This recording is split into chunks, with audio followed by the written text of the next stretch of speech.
Ipinggangon daun, ibibigay mo katan diga so ganito ka to tektagan.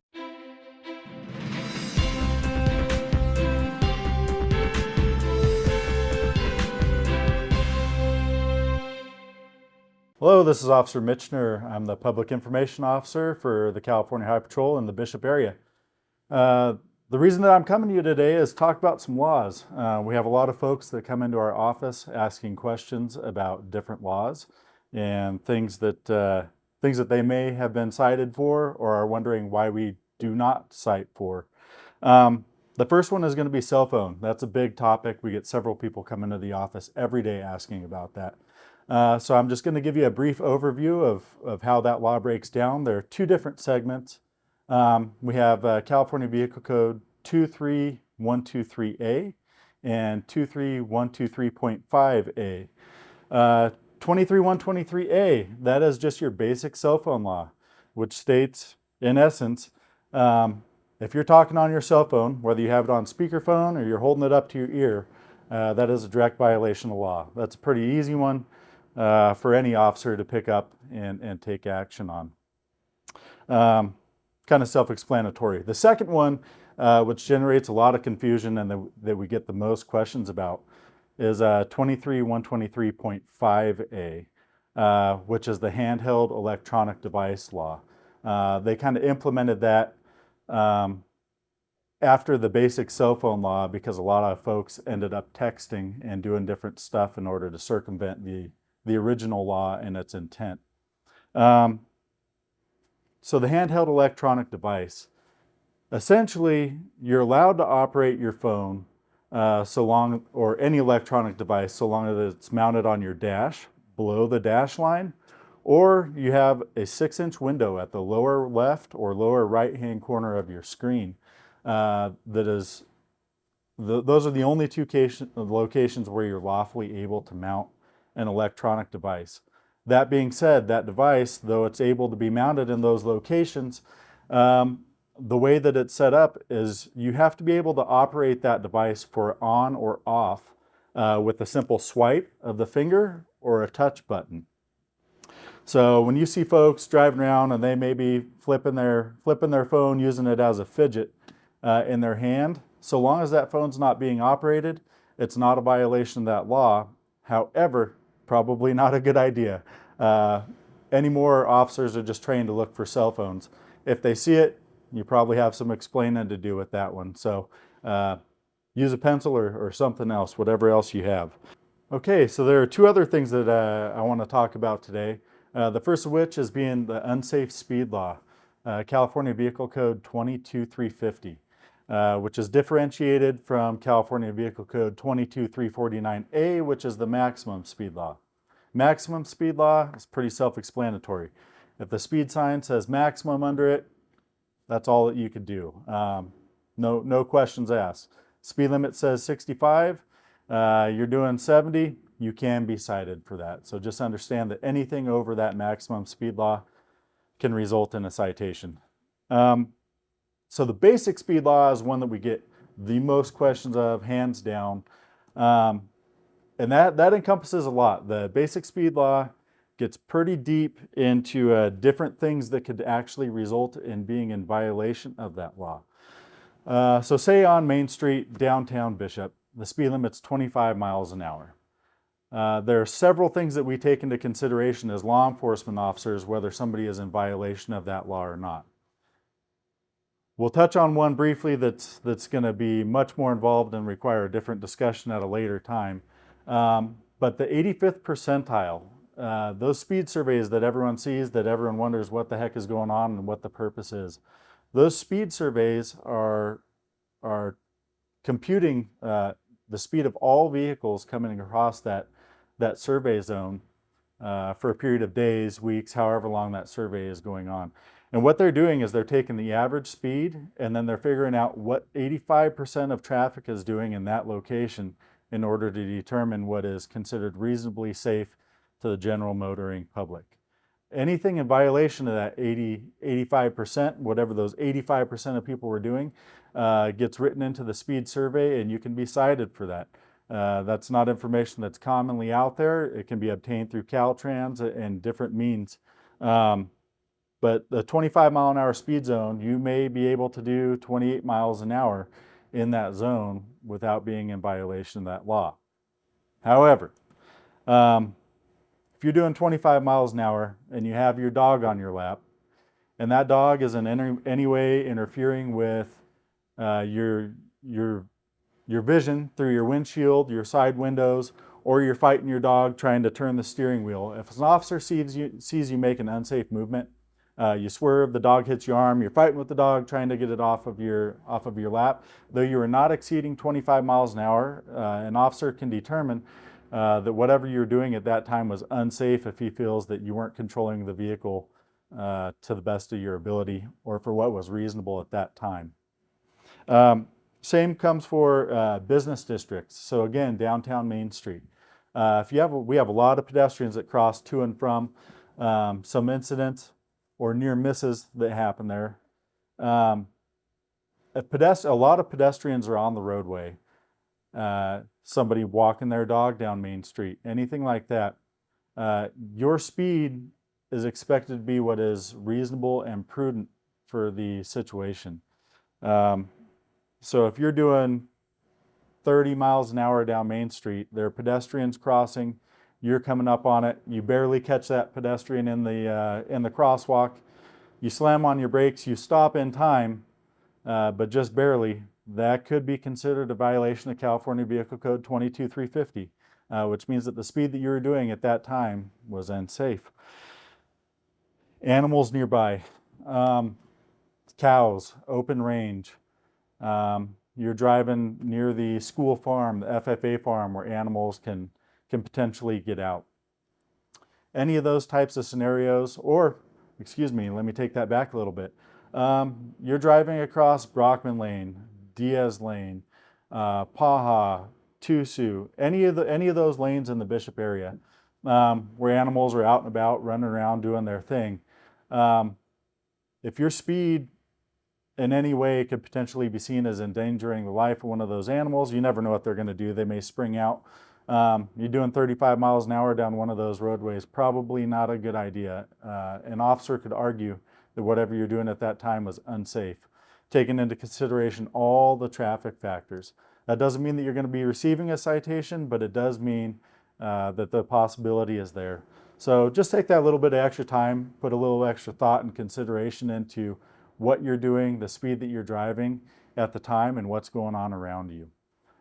Lastly, in that same realm there, we're going to talk a little bit about weather conditions. So weather conditions change. The speed limit may say that you're able to do 55 miles an hour. However, if it's snowing, raining, the roads are slick or icy, if whatever you're doing there whatever speed you're doing causes you to lose control of that vehicle in any way, you hydroplane a little bit. If you're hydroplaning, your speed was too fast.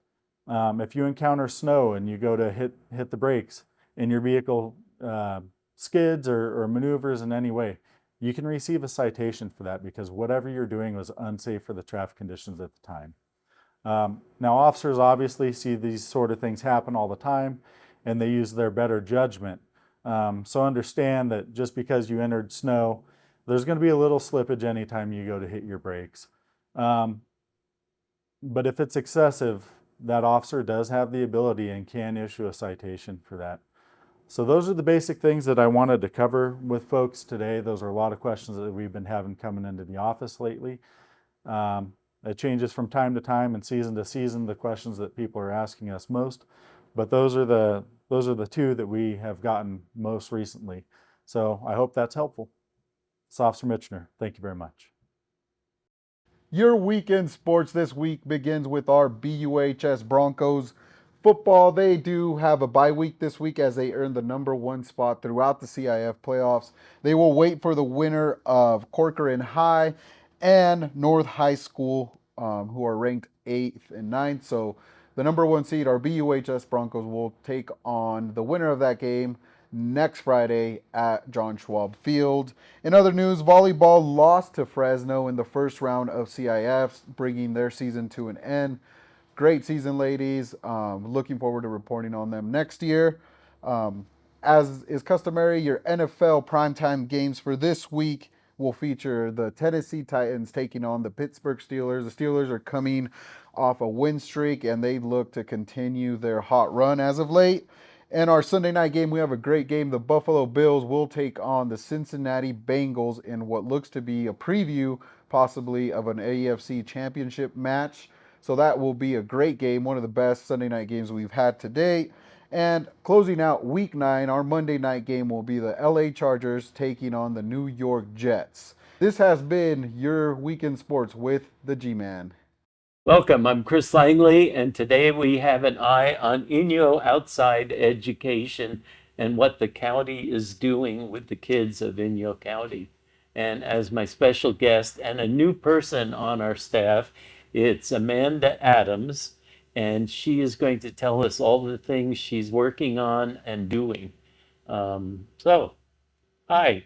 Hey. So where did you come from? How did you get here in Inyo County? That's always interesting. Yeah, I guess I've been in neighbor to Inyo County for the past 5 or so years. I live in Yosemite, Over the mountains. over the hills, right It's hard there. to get there though from here, but It's not impossible. it's not impossible. Sometimes severe, it's a bit harder. But I have been coming to the east side for the past 5 years, and it's been a really lovely place. What were you doing in in Yellowstone? In Not Yosemite, Yellowstone, sorry. the other Y park. Take that out. Yosemite. Yeah, in Yosemite, I was working with students that were coming from all over the state, sometimes like all over the country, that were coming to get outdoor education inside of the park. And so when this job opened up and I got this opportunity to teach kids actually where they live instead of kids who are going to come visit Yosemite once or twice, and we hope they come back. It just seemed like a really good opportunity. But I was teaching, I was managing, I was helping train and hire people, and just getting tons of experience working outside with lots of different partner agencies, mostly with the National Park Service. But it was super fun. Oh, okay. Yeah. Excellent. I loved it over there. So now you're here. And now I'm here. And what are you doing? Now I love my job. I do something different every single day. So mostly right now I'm working on getting our outdoor school up and running.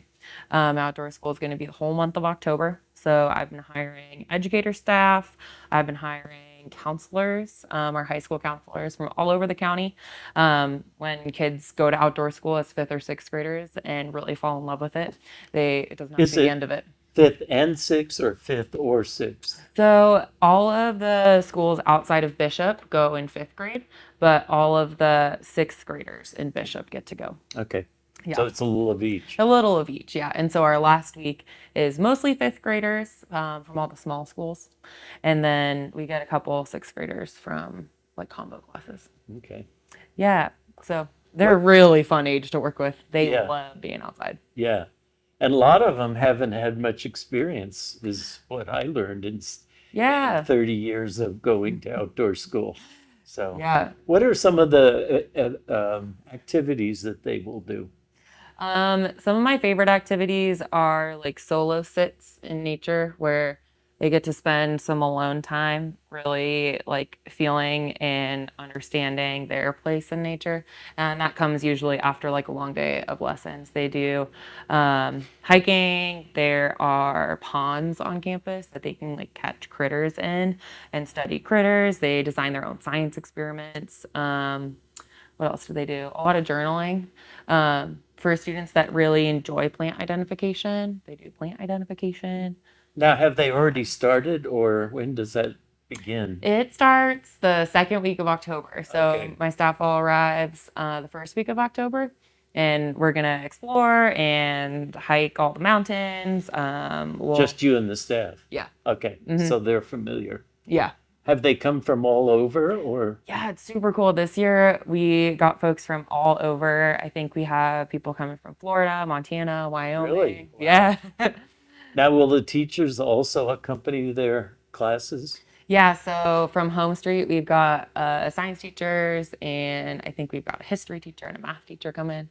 And then with the other schools, because their 5th graders are like a homeroom thing, their actual teachers are coming with them. Now, is it only in the fall, or will you also have the same kinds of things in the spring? This one is just in the fall. Okay. There's another overnight summer camp, which is more focused on fun and adventure in June. So I guess just the beginning of summer. But then we do a lot of other field trips and day stuff in the spring, is all of our programming in the It's a spring. great facility. Oh, And yeah. it still remembers it's an apple farm, Yeah. which is kind of And there's an fun. apricot tree. Oh, I had really? apricots this summer Oh, when I was okay. there. It's great. Excellent. Peaches are really good in Inyo County Yeah. right this year. We've got a big bag of peaches on the desk in the Yeah, office. and sadly, they're not that good in Georgia, so we're kind of becoming the peach capital.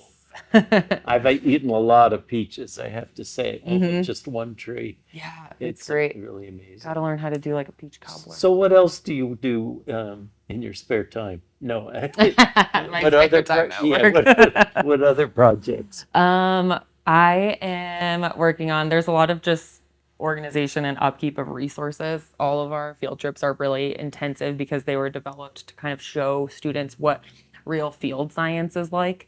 And so, we've got, like water meters and water quality testing kits and things like that that we do a lot of upkeep for. And we're just getting some donated from DWP. I just got an email from someone who's donating, and we get all kinds of donations and stuff like that. I do a lot of coordination of You have volunteers. lots of energy. I can just tell people want to be part of it. So. I love meeting new people in Bishop. I feel like moving here as a new person, and my job requires me to like get to know tons of people to come volunteer for the programs. It was like kind of a perfect setup. I have to warn you that this is an unusual year water-wise because it's done nothing but rain. Even in Lone Pine, it's like when we would normally get dust storms, we're getting rainstorms. And so I don't know what the total is, but there's water everywhere. Everywhere. When I came out of Lone Pine, the river was right at the edge of 395 because Oh, yeah. it's low, and then you rise and you don't see as much of the river, but it's still, there's a lot of water still running out of the mountains. So. Yeah. Maggie, Riley, and I went down to one of our sites for the 8th graders for the Lower Owens River Project, and she was just shocked at what it looked like. And the water was so high over the riverbank that you couldn't see where it transitioned into being the riverbank. And we were like, well, are the kids even going to be able to go in this in waders? And it was August. And so I said, well, I have to find out if it's deep enough. And so I just got right in the That's river. when you got all muddy. Got so muddy. But yeah, it was like You're racing wearing your height. job now. Yeah, it was great. Okay, so you have that. What else? I know you go into classrooms and Well, what we take the happens? kids out of the classroom. Oh, okay. There's no lessons in the classrooms on the we try third not and to. fifth grade. Yeah, we try to bring them outside and get Do to they know. get more than 45 minutes or an hour? It's an hour and a half Okay. program, So yeah. there's enough time to get them out Yeah. and bring them back. And kind of like settle into being outside and really kind of like feel and understand what they're learning. It's amazing to me in my 30 years of teaching here how little they know about the area that they live in. So I'm glad you're helping them learn more. Yeah. A lot of them have never been up any of the mountains, for instance, and things like that. So Yeah. it's really good to get them off their sofas and I guess their Game Boys or whatever, and and get them out to nature. So. Yeah. It's really neat to have these different touch points throughout their entire school career of going on a field trip in 2nd grade, 4th grade. They're doing monthly classes in 3rd grade and 5th grade, and they're going out in 6th, 7th, and 8th grade, and then they're coming back as high schoolers to help with the programs. They really can kind of have that outdoor ed experience for every year that they're in school. Can you give me an example of like a field trip? What would a field trip be like if I went on it? What would I experience? As a kid or as a volunteer? The kids come out and they get to be outside in like we're not at like established nature trails or anything. We literally just drive to like very far away sites on the Lower Owens River, and the kids are in really small groups, so they're experiencing the Like science like five or 4 or 5. yeah. Five Wow. is like maximum. And they are learning about all of the data that we've taken for the past, let's see, it started in 2004, so we're looking at 20 years now. They're looking at these 20 years of data and kind of discovering, okay, well, let's see what the stream channel looks like this year. And they're putting on waders and walking into the stream and holding these big stanchions to see what the stream depth is. Or they're, like pulling water out of the stream and testing for like dissolved oxygen, nitrates, and pH and stuff like that.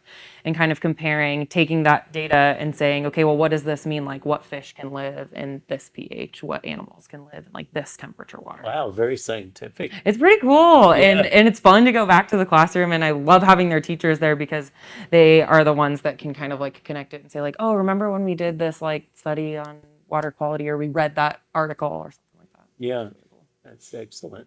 Yeah. Would you come back in the spring and talk about the effect you see on kids? It could be Yeah. just anecdotal, but it doesn't have to be scientific. A statistic evaluation. Just what happens to them when they experience nature. I would like to think I know, but Yeah. I think it's always good to be reassured that, yeah, it's really worthwhile. Are there going to be any projects that bring in kids from other areas? So in the past, outdoor school has been offered to folks from Benton and Baker. We used to have years ago when dinosaurs roamed the land, we used to have a reciprocal thing with the kids from down in LA. And Oh, they yeah. would come up for a week because of our superintendent. He had come from that. Oh, cool. And then we would go down there and sleep on their gymnasium floor and do city stuff. And a lot of kids had never been to the city in any real ways. Yeah, It was kind of interesting. So if that could happen, it might be that would be fun. super cool. So they had friends. They developed friendships with people out of the area. So That's it awesome. wasn't as scary as they thought it was going to be. I still So, think LA is really scary.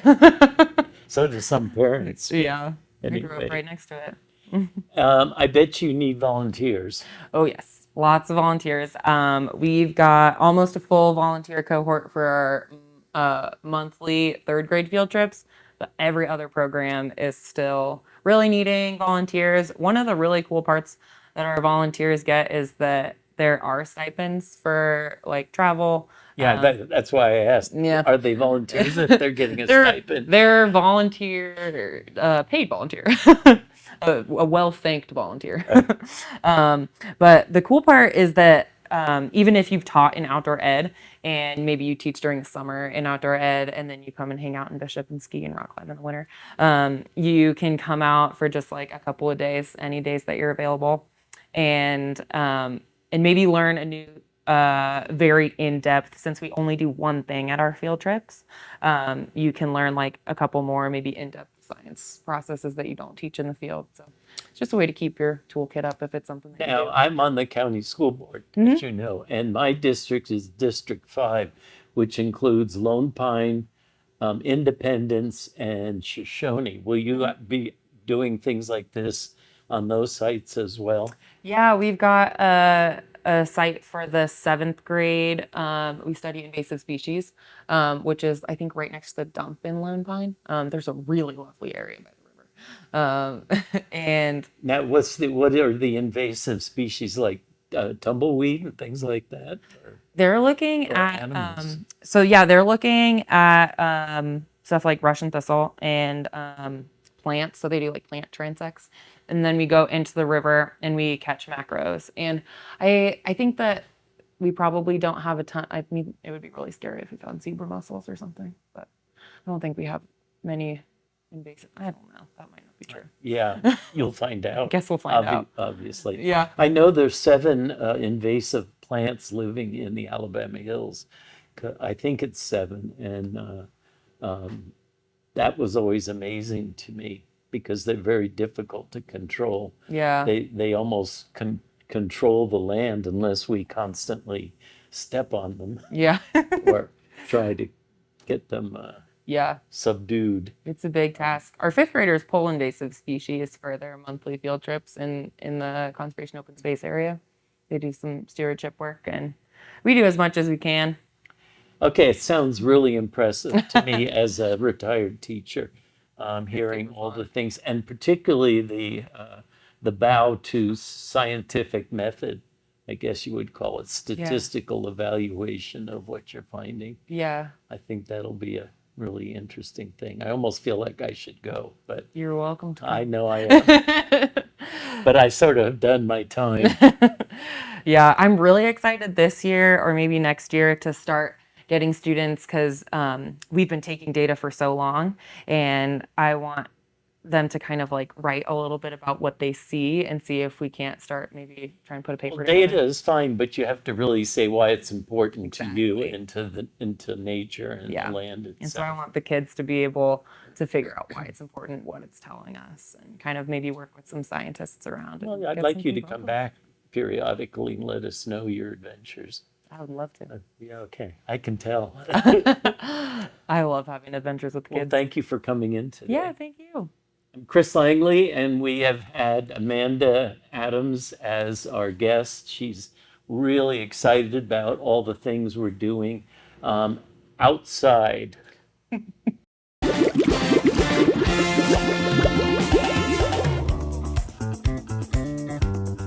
Hello, I'm Fred Rowe from Sarah Bright Dot Fly Fishing Guide Service. I've been teaching, guiding, writing, and lecturing on fly fishing since 1982. Let's get to this week's fly fishing report. Hard to believe Halloween has come and gone. The month of October is over, and we're into November. We have till the 15th of November for most of the fishing. Remember, starting November 16th, pretty much all our moving waters, streams, rivers, canals, are going to winter fishing rakes, which means it's all catch and release, barbless lures and flies. Upper Owens River, big trophy fish are in there, but so are the small, what I call juvenile fish, 6 to 10 inch fish. So fishing up there has just been fun. Getting both big fish and getting little fish. What are we fishing with up there? Well, the big trophy fish, they want a big bite. So I'm using size 12 stoner nymphs and size 12 green gold wire prince nymphs. Over at Hawk Creek, dry fly fishing, still good in there. So's the nymph fishing, particularly down in the canyon. What am I nymphing with in the canyon?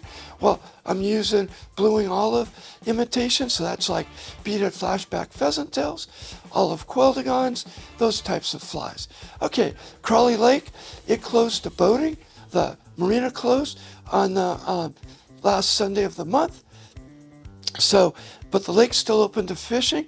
There's some great shore fishing and great float tube opportunities from now till the 15th of November when the lake closes to fishing. What are we fishing with in there? Well, the key right now is some kind of streamer imitation. It imitates the perch young of the year. I'm using perch balanced leeches, and I'm also using olive matukas and olive woolly buggers.